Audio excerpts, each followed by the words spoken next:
Hey everyone, Mah-Dry-Bread here. Skyrim with only conjured equipment was fast but fun. Let's follow that up with a classic one. Today's the day that we figure out would I be able to beat Pokemon Red with a team of only one Sandshrew. Sandshrew is a strange Pokemon by stats. Surprisingly good attack and defense, but surprisingly terrible special and speed. Our overall stats are a bit lower than that of first form starters like Charmander. I can see that low speed and special might be a real serious problem, considering we're ground type and both water and grass moves were all special in Gen 1. By level up we gain almost no type coverage and mostly bland moves. Slash might be good, and maybe we could use Sand Attack a little near the start on Brock. By TM we get a few very strong moves, but not great coverage. We might have to brute force a lot of fights. Like always, I'm writing the script as I go through with the challenge, so all this part is being written before I've started. Everyone comment down below and guess if I can win or not. I think that this is possible, but with how slow and frail we'll be, I don't see us winning below level 90. Let's explain the rules. I can only use Sandshrew. I'll need other Pokemon to use HMs, but I won't be allowed to use any of those Pokemon in battle. No glitches or exploits, no items in battle, only Pokeballs, held items, and items outside of combat are allowed. Also, if you enjoyed the video, be sure to like, subscribe, and ring the bell for more. Let's do this. So right off the bat, I use the Universal Pokemon Randomizer to replace Squirtle with Sandshrew so that we can do the whole run with him. I picked to replace Squirtle so that our rival would have Venusaur, probably the hardest for us to fight. I name him Shrew Sand? Look, I was trying to think of a funny nickname all morning, and this is the best I could come up with. If I don't roll with this, then we'll never get the show on the road. Alright, Viridian Forest.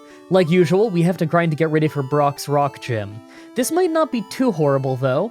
At level 10 we learn Sand Attack, and although it's not amazing, this early in the game it could get us a win. We might have to wait till level 17 so that we have Slash rather than just Scratch. But even then, anytime I don't have to be level 20 or higher to beat Brock, I consider that a blessing.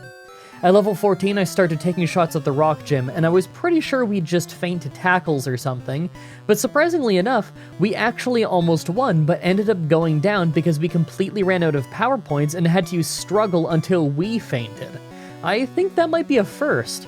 That's fine, it'll only be a few more levels before we get Slash. The moment that we hit level 17, we had a very easy first try at the Rock Gym.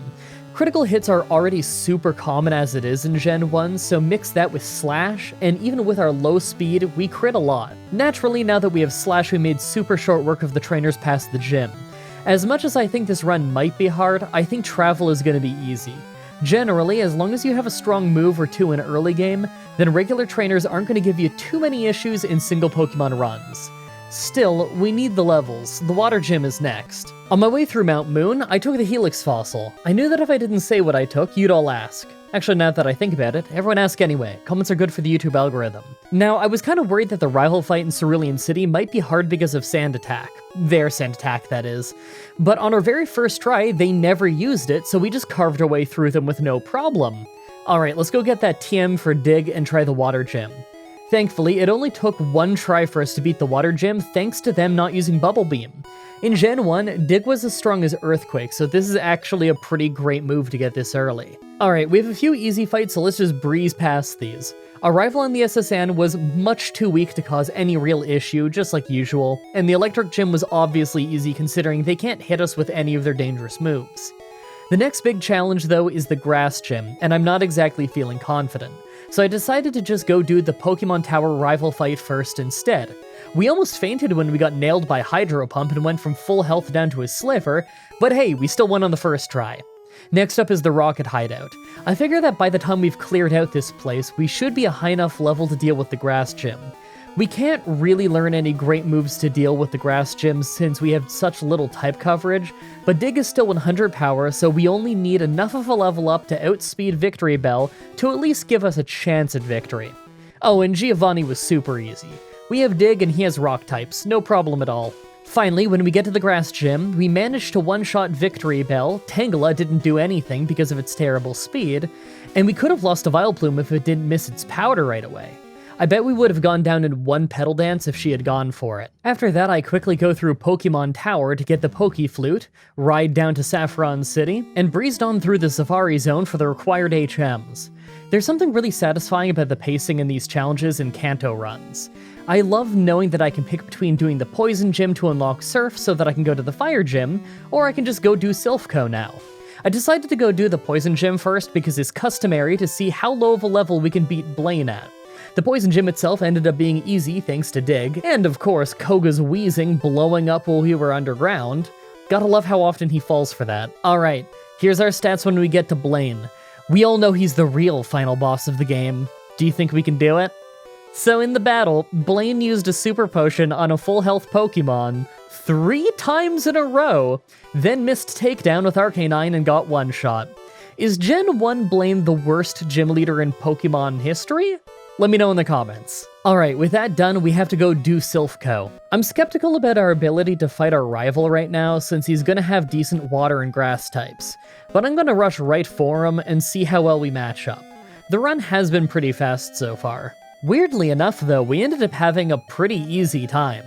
On only our 3rd attempt, Water Onix used a potion for some reason instead of one-shotting us with Hydro Pump, so he went down easily. The only other real threat here was Venusaur, but he used Vine Whip, and that move is just way too weak to cause problems for us at this point in the run. Giovanni was a total beatdown, we didn't even get hit once. We're only level 57, why do I get the feeling we're gonna breeze to the pre-Elite 4 rival fight and then get brick-walled? Well, the Psychic Gym went pretty well. We did lose one unlucky attempt thanks to getting confused off Psybeam, but the second try was a total breeze. Speaking of, the Ground Gym was also super easy. Alright, I get the feeling we're gonna get one shot by Water Onix in a moment. Well, on my very first try, we actually didn't go down, but I'm not gonna pretend that we earned it.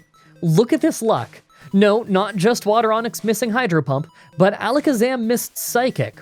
I didn't use Sand Attack, and Psychic has 100 accuracy, so that means that was the 256 glitch, where every move in Gen 1 has a 1 in 256 chance of missing. Because of that, we won. I love the rival's reaction. So here's our stats as we get to the Elite Four. I honestly think there's a 0% chance we're even going to make it past Lorelei right now without having to grind. In fact, I think we're going to have to grind like crazy. I went ahead and got the TM for Rock Slide so we can finally deal with Flying and Ice types, but that's not going to save us on Lorelei. Make your final guesses on if we can win this or not. Let's do this. First is Ice Trainer Lorelei. I gave this one a few tries, but none of them were even remotely close. Half the time we instantly lose to a critical Aurora Beam, and when we don't, we get brick-walled by Cloyster since we can only do physical attacks. We're gonna have to do a pretty crazy grind to get past this. While we grind, let's talk a bit. I pretty rarely give channel updates or anything like that during these challenges, but I figure I probably should this time because this one's pretty big. If you're subscribed to me, then you've probably noticed I haven't been uploading as much. The challenges are all still coming out on time on Saturday at 4 PM Eastern, like always, but what some people might not know is that I was actually doing daily uploads. Well, actually, it was a minimum of daily uploads. I'd often do multiple times a day. And I did it for 10 years. Yeah, not a joke, here's my Social Blade page. That's about 6,000 videos, not counting all the ones I've unlisted and left in playlists. That's an average of, what, 9 videos a week? Something like that. I've actually made a whole 10-year anniversary vlog recently. I'll link to it on screen and in the description. I don't cut around in it or anything, it's just my unedited, raw opinions on how I felt after a decade on YouTube. I'll warn you now, it gets a little bit emotional. Anyway, after 10 years of daily videos, I finally decided that my upload schedule is just gonna be whatever I want it to be now. When I started doing daily uploads, I was an 18-year-old, and now I'm 28. I've worked on these videos nonstop my whole adult life, and as much as I still love it, it's time that I do a schedule that gives me a little bit of free time again. When my Pokemon Challenge videos first took off, I never stopped working on anything that I was doing before it. I just kept making these challenge videos as extra ones for you guys, and took on the extra work. It wasn't easy, but I read the comments every week, and I know that these videos mean a lot to you guys, especially with everyone stuck at home needing some sense of normalcy. I know that the consistency of my channel was comforting for some people, and I'm happy that I could make you smile when things were rough. The other things I do on this channel, like the Let's Plays, will all continue. Just whenever I'm ready, and with no set upload schedule. Don't worry though, nothing's cancelled. I know a lot of you are waiting for the next Pokemon Mystery Dungeon episode, and that will happen, just when I have time. For now though, I want to enjoy a little bit of my free time. I'm finally down to only working 5 days a week, like a normal adult is supposed to, and after a decade of non-stop working, I know I've earned this. If you want to get into the Let's Play sometime, here's a quick few of my favorites. LA Noir with Goosit, also known as Brandon if you watch the Let's Plays, was hilarious. So was Nancy Drew Shadow at Water's Edge with Brandon and What a Geek. King's Quest 5 and 6 fall under the same umbrella of just being hilarious. Oh, and the three of us playing Kirby Air Ride City Trial mode was such goofy fun. We actually ended up getting every achievement in City Trial. If you're into the Pokemon stuff, people always tell me that they loved our Pokemon Stadium Let's Play. Oh, and that absolutely awesome Dragon Ball Z team training one. It's a Pokemon Fire Red ROM hack, and it's just absolutely hilarious. I could go on forever, but I'm sure that for a lot of you who aren't interested in the rest of the channel, it already feels like I have. I very rarely plug anything else on my channel for more than a sentence or two in my challenges, but after 10 years, I feel like I've earned this one. I'm really proud of my show and my work, and it means the world to me that so many other people enjoy the show too.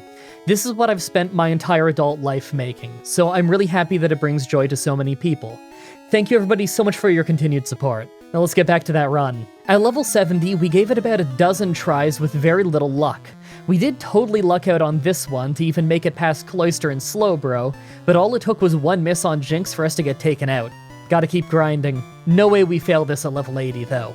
It took ages, but we actually ended up with a run lucky enough where we didn't get hit once on our way to Lapras, even though Slowbro had plenty of chances. I thought we'd instantly lose it when Rock Slide missed and we got hit by Blizzard, just for us to hang on and get 2 slashes in thanks to her wasting her time with super potions. It took 20 levels to beat that one fight, and we still had to get lucky. Second is fighting trainer Bruno. This one was a total no damage sweep. Feels good to have an easy battle again after all of that. Third is ghost trainer Agatha. Thanks to abilities not being a thing yet, we can just use dig on all of her ghosts for an easy win. Fourth is Dragon trainer Lance, and this one was great because he opens with a Water Onyx. He's in a damage range, so we don't always one-shot him, but it only took 3 tries before it worked, and the entire rest of his team just didn't stand a chance. See, it's great that he started with Water Onyx because that means my failed attempts don't take as long, so it's a lot quicker for me to try again and beat him. Finally, the Pokemon champion. Pidgeot was dropped to a sliver with Rock Slide before wasting its time with Whirlwind, letting us finish it off. Alakazam went down in one hit from Dig, as did Rhydon. Water Onyx is out, and we nearly one-shot it with Rock Slide, just to get nearly one-shot by Hydro Pump in return. One Swift finished it off. Arcanine was next, so we just one-shot it with Dig, and last was Venusaur. We land one big Dig, he hangs on with red health, and we go down to Razor Leaf. So close. If we just hit slightly harder, Water Onyx would have been a one-shot.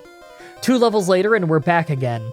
Thanks to the slight increase in attack, we're able to one-shot a bunch of the Pokemon that used to hang on with a sliver, although we did end up getting hit by Psychic and losing Special this time. Once we got to Venusaur, we dug to dodge a Mega Drain, landed a hit as he started his Solar Beam, and quickly finished him with Swift before he could finish us. That was perfect. I didn't expect for half of the run to be so fast, but man, those Lorelei battles were brutal. I really hope you guys like that run. For the next Saturday's Pokemon Challenge, we're going with the incredibly highly requested Pokemon Gold with only one Tyrogue. As always, I'm looking forward to your suggestions in the comments, in the challenge request section of my Discord channel, and on Twitter. Subscribe, ring the bell, stay tuned. If you want to see me do more challenges like this, please let me know in the comments or on Twitter. I can always use more ideas from you guys on what I should do next. Also, check out the playlist in the description if you want to watch all the Pokemon challenges that I've already uploaded.